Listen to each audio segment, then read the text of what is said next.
Hello everybody, this is Lodge, and today I'm going to be talking about the new Kirby and the Forgotten Lands demo that recently released. And before I get into it, I just gotta say, this is the first time I'm doing one of these first thoughts videos on a game that isn't even an RPG, so thankfully it won't be as long since I don't have to go over the whole plot of an RPG. But yeah, anyway, let's get into talking about Kirby. And also, if you want to download this demo for yourself, you can on the Nintendo Switch eShop. So this demo is fairly short, and it'll take you through 3 levels in the game. I'm not sure if these are like the first 3 levels in the game or just 3 levels you would play early in the game. So anyways, as you load the demo up, ask you if you want to play in Wild Mode or Spring Breeze Mode, which are 2 names that I don't think I'd ever associate with difficulty. I've got Kirby is giving us difficulty options for those that want it. And I chose Wild Mode because I'm a pro gamer, and at the start of each level you can choose the mode, so just so I'm not repeating myself, I chose Wild Mode for all 3 levels. Then the game starts with what I am assuming is the first cutscene in the game, and we see Kirby flying around on his Warp Star. And I just have to say right now, this game's pre-rendered cutscenes are seriously super beautiful. But anyway, start clouds and cracks in the sky appear, and it seems to be sucking up everything on Planet Popstar. Well, at least everything here. I'm assuming it'll be the whole planet. I mean, it even got Banana D, and even though Kirby tries valiantly to fly away on his Warp Star, he too succumbs to get sucked up in this other world, or Forgotten Land if you will. And Kirby wakes up on the beach, and here's where the actual gameplay starts. And man, this game is really beautiful. Like, this art style just works so well. But anyway, this is the first Kirby game that's actually in 3D, not like Kirby 64 where it's like supposed to be like 3D models and assets, but still kept to the 2D plane. No, in this game you can move in all directions. But it honestly still feels like Kirby, and you can run and jump and even suck in enemies to get their power-ups. And let me say, if you're worried that this game won't feel like past Kirby's, do not worry at all. I kind of forgot that Kirby hadn't even had any games like this one because of how well this worked. Now, I've seen a lot of people compare this game to like Mario Odyssey, but it's honestly more like Mario 3D World or Land on the 3DS. At least in the demo there are no open worlds, but man, this game's levels are just so good. I mean, just like look at this. But anyway, as we progress through the level, we see some power-ups from previous games, and they also work really similar to how they did in 2D, so I'm glad they were able to convert those fairly well. And we walk into this building and get attacked by these foxes. And Kirby does what Kirby does best and sucks them all up.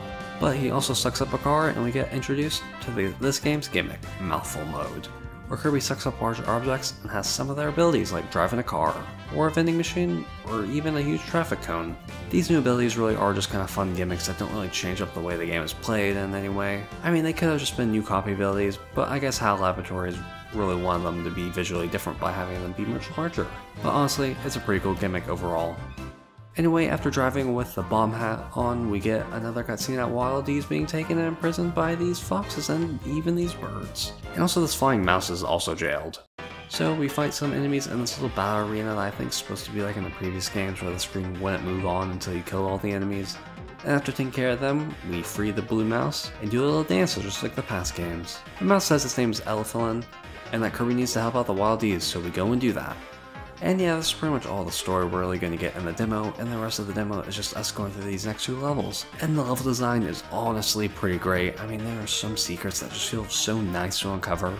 And there are even some side objectives, like open up 5 roses and stuff like that, that'll probably make completionists love this game even more. And yeah, at least in the second level, there isn't really too much for me to actually talk about other than that this game's just super fun. Oh, and I guess there's a mini-boss, which is also pretty fun to fight. But in the third level, we brawl at the mall, we go through the cement mall and find a lot of bananas, and I think I found where King K. Rool hid them from Donkey Kong. And as we progress, we see this giant gorilla as he grabs us through the window, and we have to actually fight our first actual boss. And I chose Ice for this one because it was like the only ability that I hadn't played yet in the demo. And this fight is pretty cool and definitely feels like Kirby. And I have to say, I'm not sure if all the abilities do stuff like this, since you could choose from different ones at the beginning. But if I kept attacking him with ice, he started to freeze up and it'd do a lot of damage once he was completely frozen. And I just thought that was pretty cool. Literally. But yeah, the actual fighting wasn't too hard. I mean, this spinning attack kind of confused me for a second for some reason.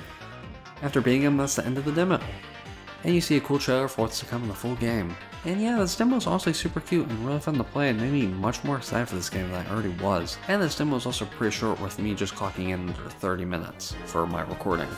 And yeah, like I said before, this game is so pretty. I mean, like, come on. I'm so glad that HAL took what worked from Star Allies. Also, the music and sound effects for this game were really good. I especially like the boss fight themes and the mid-boss fight themes. Maybe I just like fighting themes.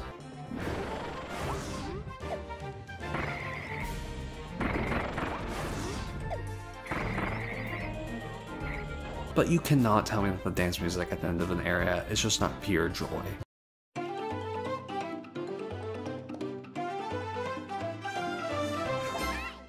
And yeah, that was Kirby and the Forgotten Lands demo. And once again, if you want to try out this for yourself, you can download it on Nintendo Switch's eShop, and you can buy the full game later in March, which is honestly what I'll probably do because I love this demo so much. So I hope you enjoyed the video, have a good day, and goodbye.